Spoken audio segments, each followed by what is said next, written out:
大家好，今天是一心讲堂菩提道灯论的第10堂课。前段日子呢，因为一直忙于忙握夏季课程的事情，所以呢，灯论这边呢就暂停了一小段时间。所以呢，今天是复课之后的第1堂课。在最开始，我们就先来大概回顾一下前面所讲的内容。之前呢，我们主要讲了有关灯论的特点，还有藏传佛教历史的简略介绍，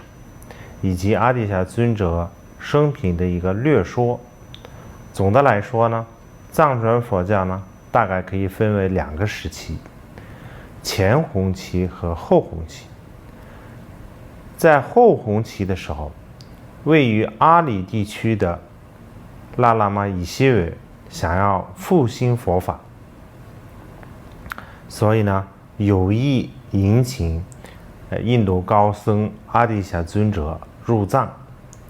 将正信的佛法带入藏地，整肃当时混乱不堪的佛法氛围。虽然呢，拉喇嘛以西韦在有生之年未得所愿，但是呢，后来他的侄子拉喇嘛长久韦终于呢成功地将觉解请入藏地，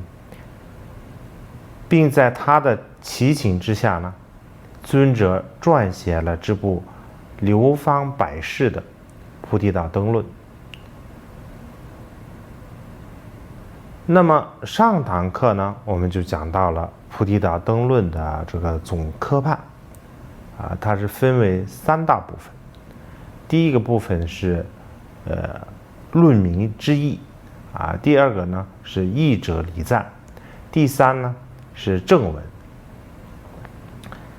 前面呢我们讲过了论名之义以及译者礼赞的部分，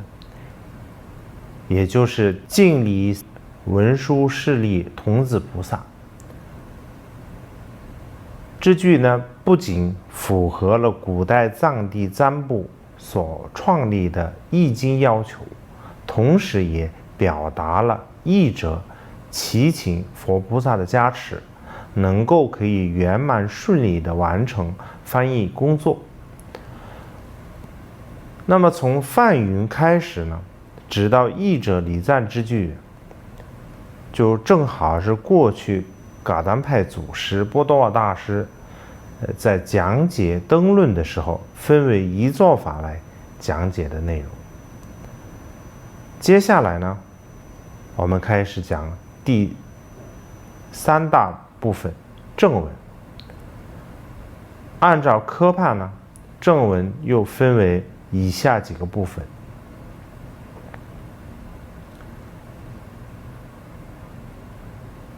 礼赞及注论、应允叙说，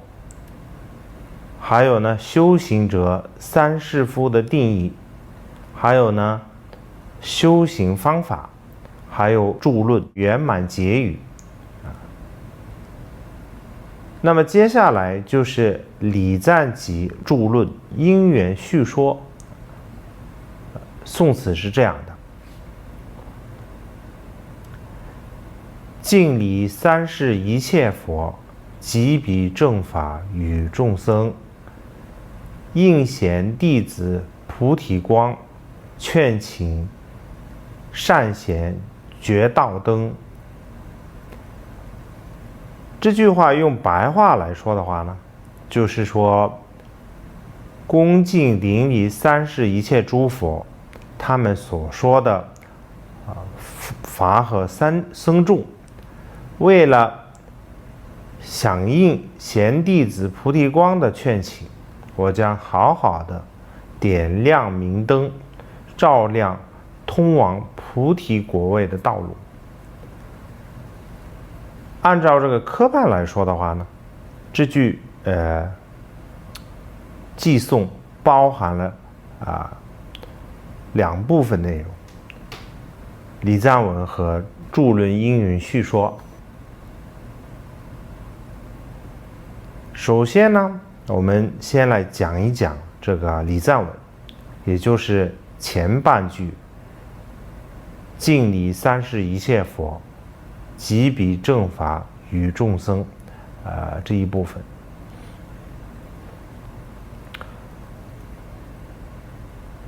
这里主要宣说的是有关皈依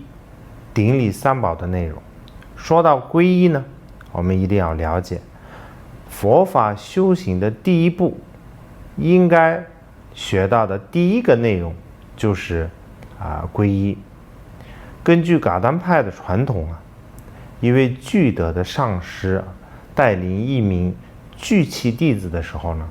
需要按照佛法的次第慢慢的来教导他。而且呢，一切修行的开头就是皈依三宝这一点呢非常重要的。以前呢，在康区有一个人呢，想要在一位上师面前领受教法。他跟上师说您一定要从头教导我。于是呢，这个上师就答应了他的要求。但就在这位上师打开经书想要开始讲的时候呢，遇到了一个问题。可能因为这个上师没有太多的修行经验，或者什么原因，因为很多佛经的开头写的都是梵云、藏云，还有序分等等。这位上师呢，就实在不知道哪一段才是真正的开头，直到最后呢，也完全没有找到开头在哪里。后来呢，就有人请教了波多瓦大师这个问题。波多瓦大师说，佛法的开头就是从皈依开始。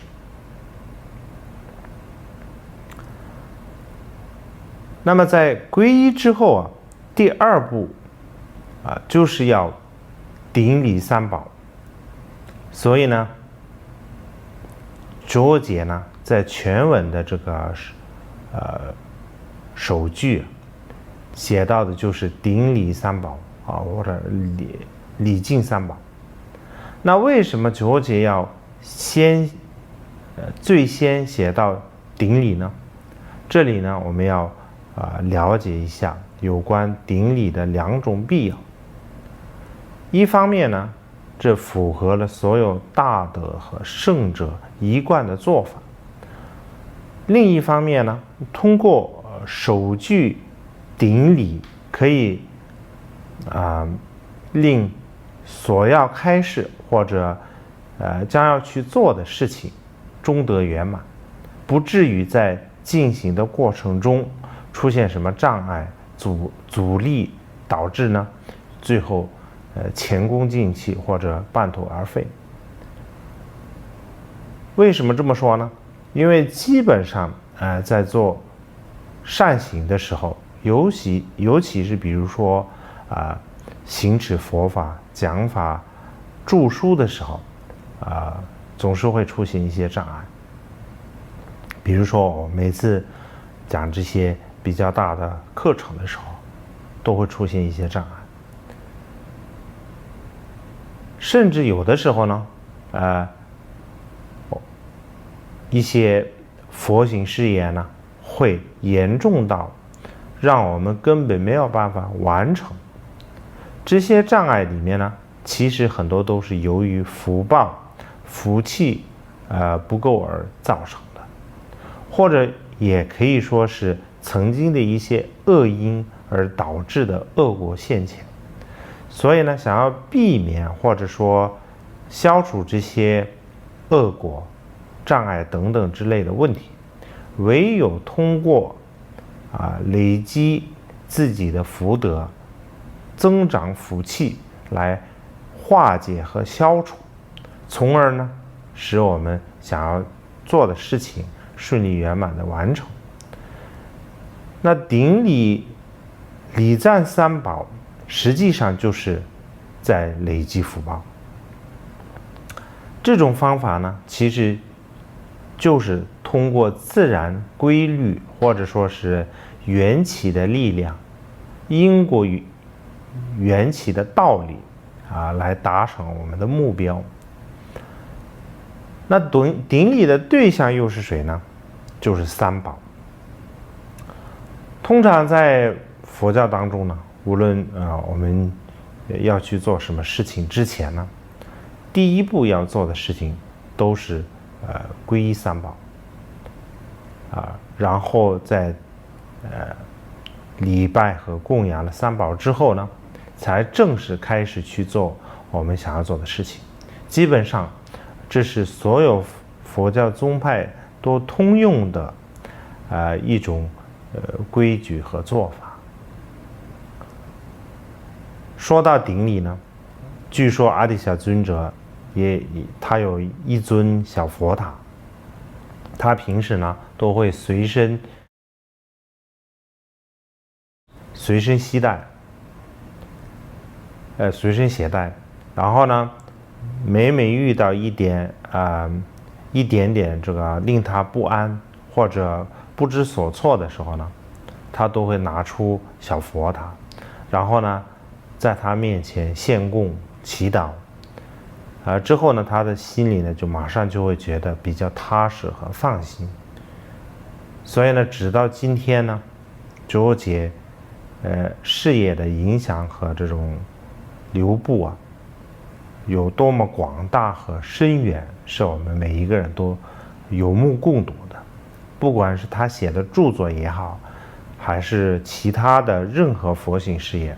都是那么广为人知，深入人心，历经千年，仍旧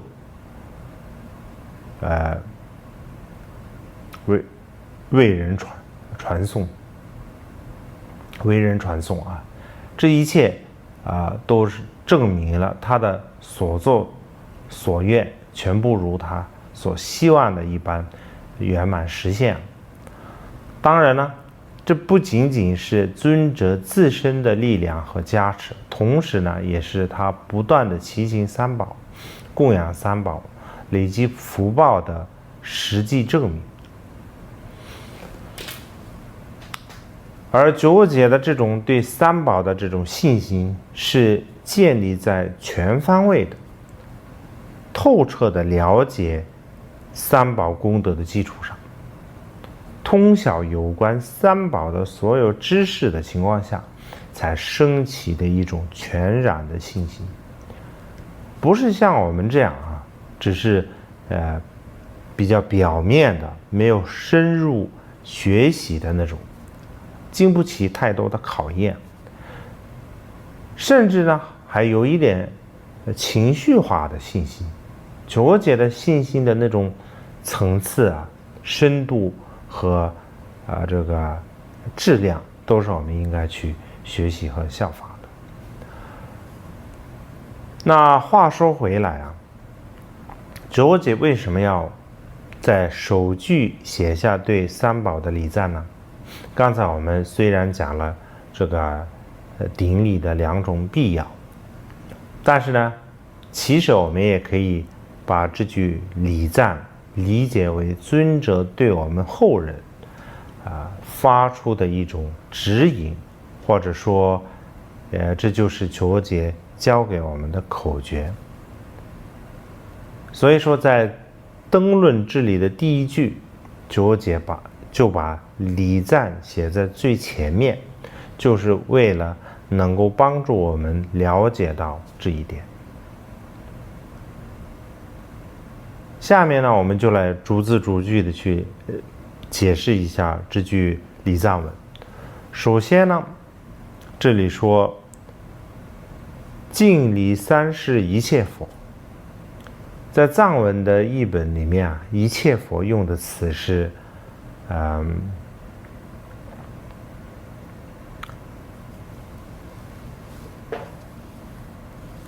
尧啊，直接翻译过来的就是圣者的意思。在这里呢，就代表了这里的这个圣者呢，代表了三宝当中的佛宝。那么即彼正法于众僧中的这个正法，指的就是三宝当中的法宝，众僧就是僧宝。在如实法师的这个译本当中，就是教法以及诸僧众，也是同样是法宝和僧宝的意思。那么我们首先一切佛，也就是佛陀啊。我们知道这个佛陀有很多不同的名号，但是呢，在此处呢，他特别提到了圣者，这一称谓啊。为什么呢？因为佛陀呢，就已经成功摧毁了一切恶的因。换句话来说，佛陀和恶的魔君之间的这个大战结束了，佛陀完胜了，所以呢，称之为圣者。那圣者这个名字是从哪里来的呢？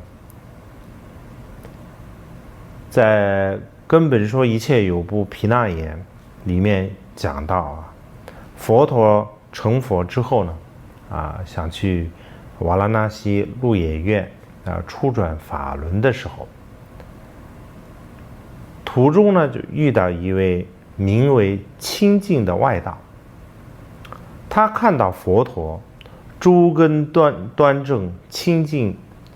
颜容，皮肤细滑，所以呢他就请教佛陀您的导师是何人呢？追随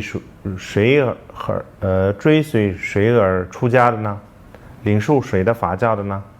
就他问了几个问题。佛陀答道呢，我不同于别人我没有老师教导等等。佛陀宣讲了一段偈颂。在这段这个偈颂当中呢，佛陀用圣者来自称。这部经呢有唐代的译经三藏翻译成中文，但是呢其中并没有把圣者这一句翻译出来，但是呢在藏文的译本当中呢是有这么一句的，所以呢我在这里特别的摘出来跟大家分享。那么当然呢，除了这个圣者之外呢，佛陀还有很多其他的名号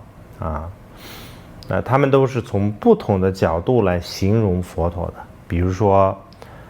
有的是赞叹佛陀的断的功德，有的是慈悲的功德，有的是加持的功德，有的是威力的功德等等。所以呢，就佛陀享有很多不同的美誉。那么在这里呢，就是特别针对佛陀断的功德，战胜魔君之一点，特别称呼佛陀为圣者的。当然呢，同时也能体现出他正的功德，因为这个断正二者是一体两面。然后呢，偈颂这里特别说到的是敬礼一切佛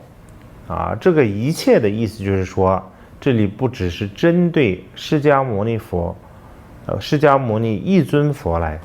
礼赞的，而是过去现在未来三世一切三世所有一切的佛。比如迦舍佛所代表的过去佛，释迦牟尼佛所代表的现在佛，还有弥勒佛所代表的未来佛，他们都是我们要顶礼的对象，也就是一切佛。接下来呢，宋词中说，即彼正法与众僧，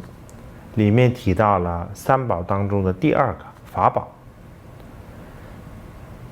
在法尊法师的译本里面是正法，如实法师的译本当中是教法。不管是哪一个，在宋词这里的意思指的就是法，也就是梵文当中的 dharma。前几堂课的时候我们讲过，法可以分为两种，教法和正法。在我们这个宋词里面的这个法呢，教正两者都包含在内。Dharma 这个词呢，其实在佛陀之前，在古印度就已经被人们广泛的使用。如果听过之前夏季课程，可能知道在理句吠陀里面就出现过很多次 Dharma 这个词。Dharma 这个的梵文的词根是 Dhar， 它有保持、支撑、支持、承受的意思。从这个词根呢，就衍生出了 Dharma 的含义，使建立或者稳固。换句话来说的话，就是法则的意思。Dharma 本身有非常非常多的含义，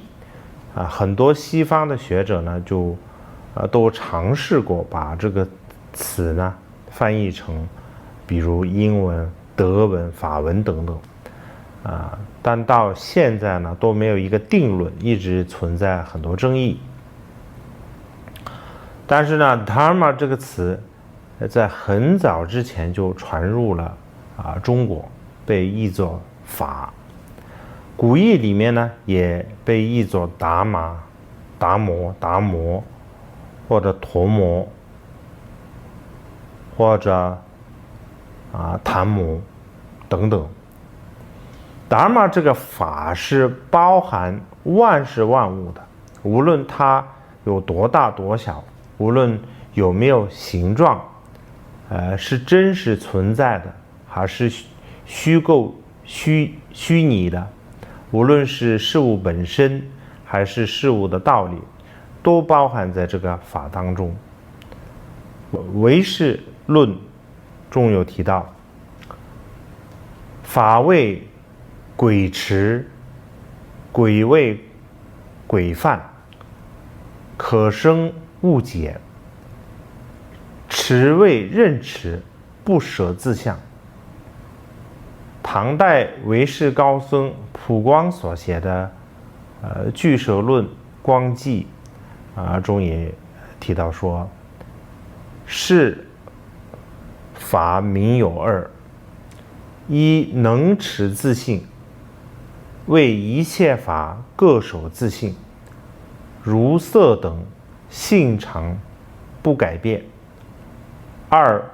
轨生圣解，如无常等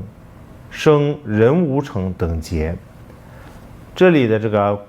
轨范就是法则的意思，轨生误解的意思就是说，每样东西事物都有它自己独有的样貌形象，通过它自身的这种形态状态，我们可以识别辨认出它来。比方说呢，梅花有梅花的样子，竹子有竹子的样子，它们都是有形物有自己的这种本性。所以通常呢，轨持中的这个轨就是来形容这些有形的物体，而持的意思就是在维持、保持的意思。他把无形物也含摄在其中，表达了他可以保持认识他自身状态和样貌的一种特性。所以呢，法的这个轨持包含了有形和无形的万事万物。那么根据噶当派传承的说法 ，Dharma 里面这个维持的意思包含了3种维持，或者说是3种救度：从恶趣救度出来，从轮回救度出来，还有从小乘中救度出来。在后面的课程当中呢，我们还会对这个方面呢进行更具体的解释啊。所以呢，今天有关法呢就先介绍这些。那么我们讲了法宝佛宝、法宝，接下来呢我们就讲顶礼3宝当中的僧宝。首先呢，我们先了解一下僧，或者说是僧家的概念。僧在梵文中称为三嘎。大乘义证当中说，僧者，外国正音，名曰僧家。此方翻译名和合。所以呢，僧家是音译，意义是和众，也就是和合的意思。所以呢，僧家也称为和合众、和合僧或者海众。大智度论当中说，僧家勤言众，多比丘一处和合，是名僧家。在古义当中呢，僧家还有另一个名称，叫做狮子。孔雀王咒经有曰：僧家两眼狮子。通常来说的话呢，如果是凡夫的话呢，人数在4位或者以上的这样的一个比丘或者比丘尼的集合，那我们称为这个僧众。但是呢，如果是圣者的话，那就不一定是这样了。以上呢，大概就是有关这个僧宝的一些简单的介绍啊。所以说，在九节所写的这句礼赞文中呢，对三宝呢进行了非常恭敬的顶礼礼拜。那具体来说，什么是非常恭敬的顶礼呢？怎样算是非常恭敬的呢？就是要身口意三门合一的去顶礼。前几堂课当中呢，我们也大概就讲说了顶礼大家可能也都比较了解了。所谓恭敬顶礼，就是要三门合一，口中念着礼赞文，肢体上要合掌或者膜拜等等，做出这个礼拜的姿势。最重要的是什么呢？是心里面要诚心诚意的去意念，要非常认真专注的去想着三宝，然后呢去进行顶礼，这样才算是三门合一的顶礼。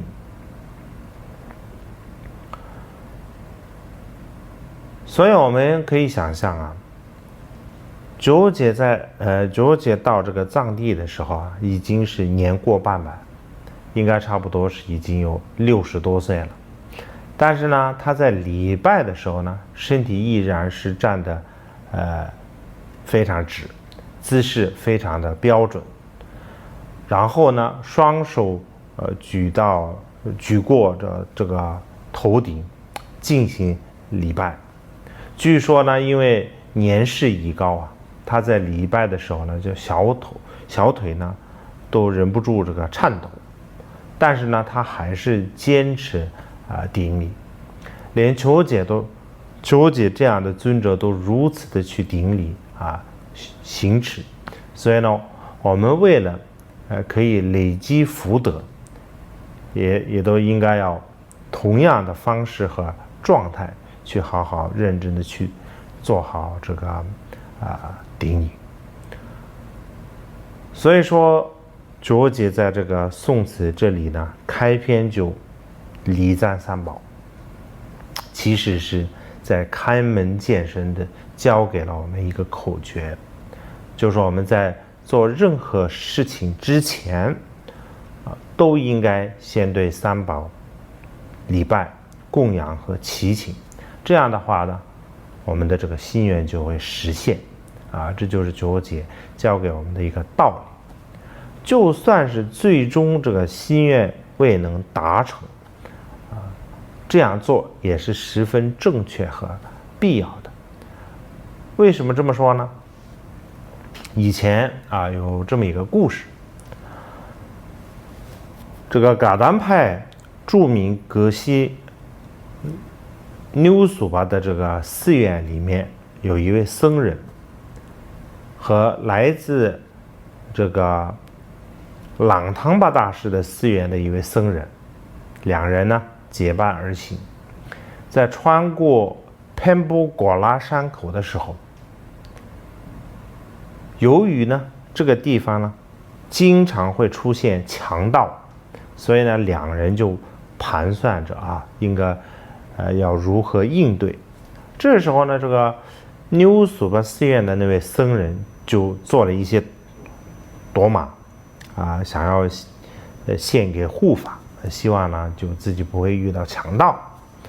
而这位来自这个朗汤巴寺院的这个僧人呢，就说道：如果遇到强盗能对成就佛果有所帮助的话呢，遇到就遇到吧，反正三宝是遍知的，那要抢什么就随便让他们去抢吧。所以呢他就这样一路上呢一直不断的这样祈请着三宝，没有做任何其他的事情。后来呢，这个噶当派的一位大德听说过这件事情之后呢，就说道：就是应该要这么做。要是想知道菩提道灯论的这个教法是否还存在，就看看我们做任何事情的时候有没有先顶礼和祈请三宝，就知道了。这就是检验这个灯论教法存在与否的关键，这就是检验的小办法。所以呢，我们现在开始学习灯论大家就应该学会做任何事情之前呢，都先礼拜和供养三宝。就算是有的时候可能条件不允许，我们就应该尽可能的在心里祈请和礼拜之后呢，再去实行我们要做的事情。这就是一个修行的口诀。说到这个随时祈请其实这应该变成一种我们的习惯才对。这是作为一位佛弟子应该时时刻刻都要去做的事情。我们要知道祈请三宝、祈请佛菩萨不一定是要在这个佛像面前才能做的事情，它可以发生在任何时候任何情况当中，甚至呢都可以成为像口头禅一样的一种习惯。比方说呢，我们在赶不上这个公车的时候就可以马上想到三宝，祈请三宝让我们不错过列车，或者在这个网速太慢、网路卡住的时候，我们也可以马上祈请三宝。或者在学习工作当中呢，遇到一点点问题或者麻烦的时候也都应该立刻祈请。甚至有时候呢，突然一个什么东西找不到了，也可以立刻祈请。在藏地呢有一种说法，就连嘴巴烫到了，就会马上祈请。总之呢，在生活当中的任何细节、任何情况，不管好事坏事、大事小事，都要马上想到去祈请。如果能把这种祈请呢，就变成一种习惯，然后呢，成为一种潜意识中，可以在任何情况下都能脱口而出的一种下意识的祈请，那就最好了。因为呢，我们要知道这个三宝佛菩萨是时时刻刻都在我们的身边的。意识不到他们存在的人是我们自己，不是他们。他们是随时随地的可以帮助和加持我们的，而且他们什么忙都可以帮得上忙，因为他们是有求必应的佛菩萨。所以呢，我们千万别客气啊，不要觉得好像麻烦到佛菩萨，耽误了他们的时间。不要忘了，他们是千变万化、千手千音、无处不在的，像那个电影 Lucy 一样。而不够信任他们、不寻求帮忙的人是我们自己。所以呢，我们一定要培养自己，慢慢的养成时时刻刻、每一分每一秒都在祈请和意念三宝的这种习惯，这就是最好的一种修行。只有我们能把这种祈请三宝佛菩萨变成一种下意识的习惯，完全深入到我们的潜意识当中，这样的话呢，我们才能在临终的时候，不管有多害怕多惊慌失措，或者有多痛苦，都能马上的祈请三宝，因为它已经变成一种下意识的习惯。所以呢，只有达到这种境界我们在临终的时候呢，可能才会比较有把握，比较坦然。要不然的话呢，到时候呢，真的是叫天天不应，叫地地不灵。所以呢，就是这样的这个习惯呢，我们需要从现在就开始有意识的去培养，时时刻刻的去练习才行。那么在这个礼赞三宝之后呢，接下来呢，就是按照这个科判，就是第二小部分注论因缘序言，也叫做历世注论。这个宋词里面是写到应贤弟子菩提光，如实法师的这个译本当中是说贤土菩提光劝请。菩提光呢，指的就是达赖喇成就人。所以这里就是说应贤弟子抢救我的这个劝请，怎么样呢？故当善贤觉道灯。在这里呢，觉杰呢下了一个非常宏大的誓言。宏大到什么程度呢？就是通常呢，只有佛才会立下这样的誓言。什么誓言呢？就是要善贤觉道灯。换句话来说的话，就是要照亮成佛的道路。这里觉指的就是菩提，菩提就是我们作为一名佛弟子要立志达到的目标，要成就的佛果。那道呢，就是成就菩提达到佛果的道路或者途径。灯指的就是当我们走在这个菩提道上的时候，一盏为我们指引和照亮前行道路的明灯。那么善显的意思是什么呢？这就是说，九节立是在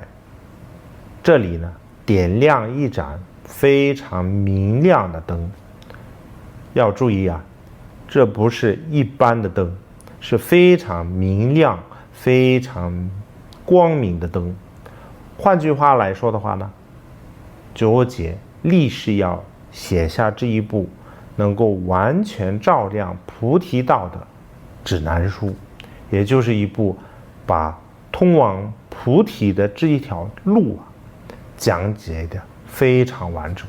透彻和清楚的这样一部著作。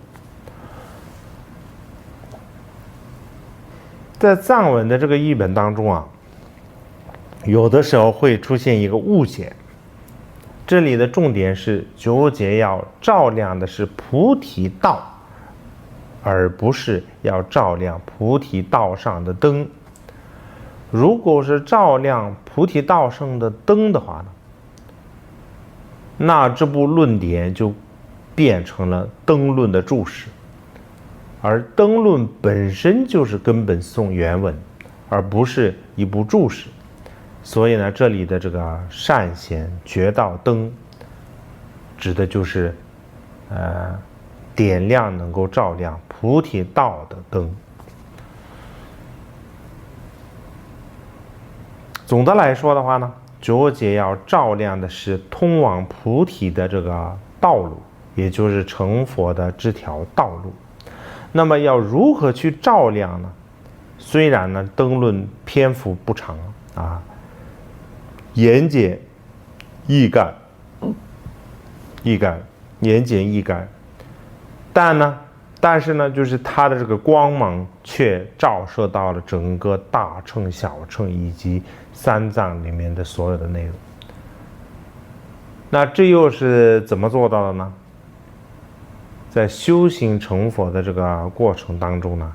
行者呢根据个人的这个潜力、能力不同，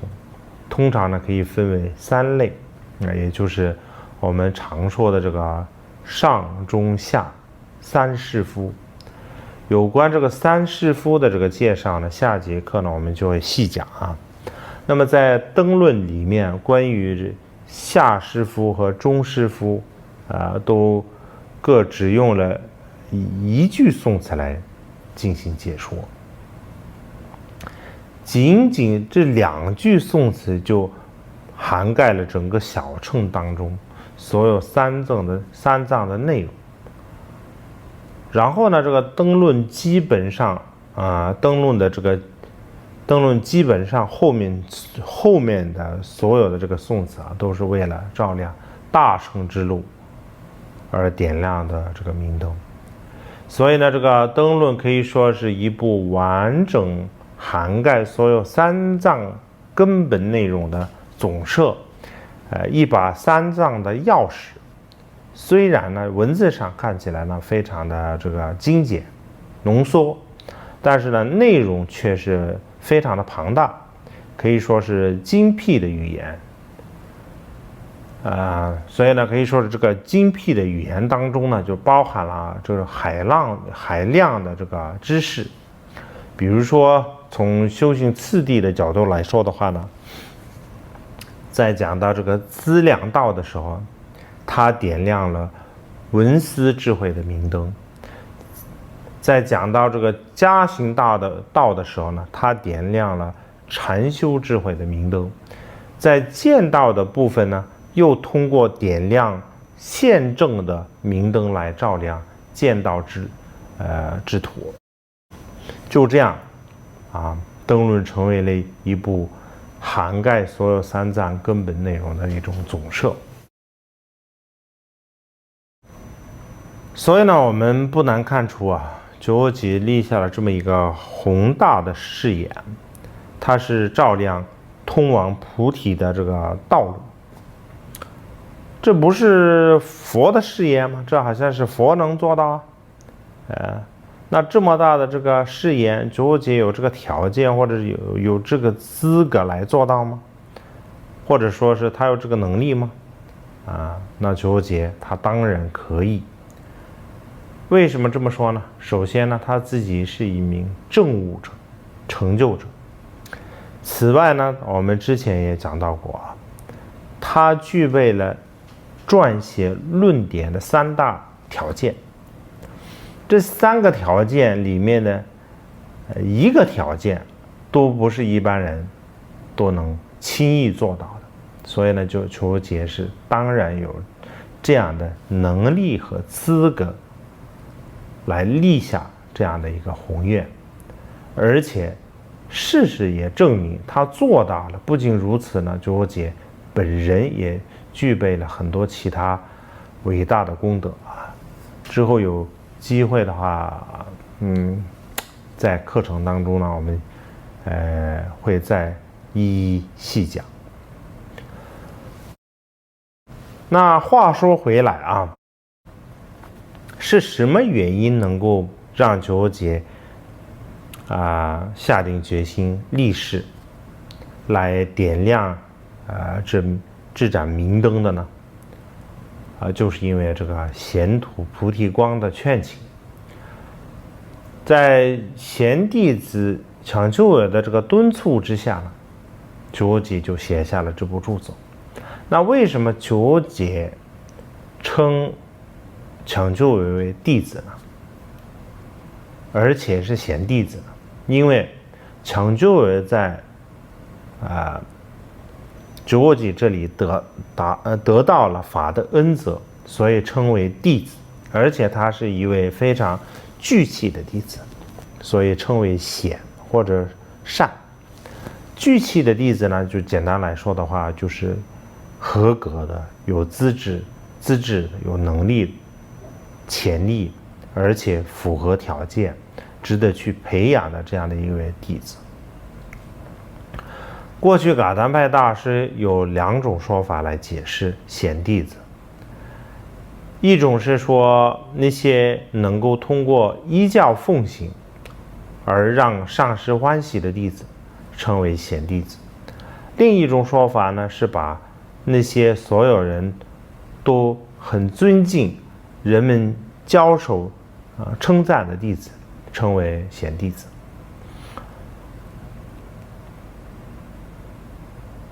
关于这个具气的弟子呢，有一个故事。之前我们在讲到这个觉解生平的时候讲到过啊，觉解曾经在三耶寺住过一段时间。那个时候呢，掌管三耶寺的人是菩提รา扎，所以呢，这段时期呢，觉解一行人的这个食宿等问题呢，都是由他来安排和提供的。那个时候呢，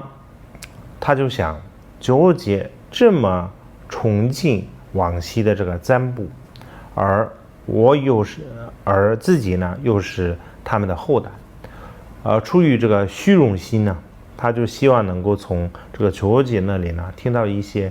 赞美之词。于是呢，有一天他就来到觉解面前，问道说，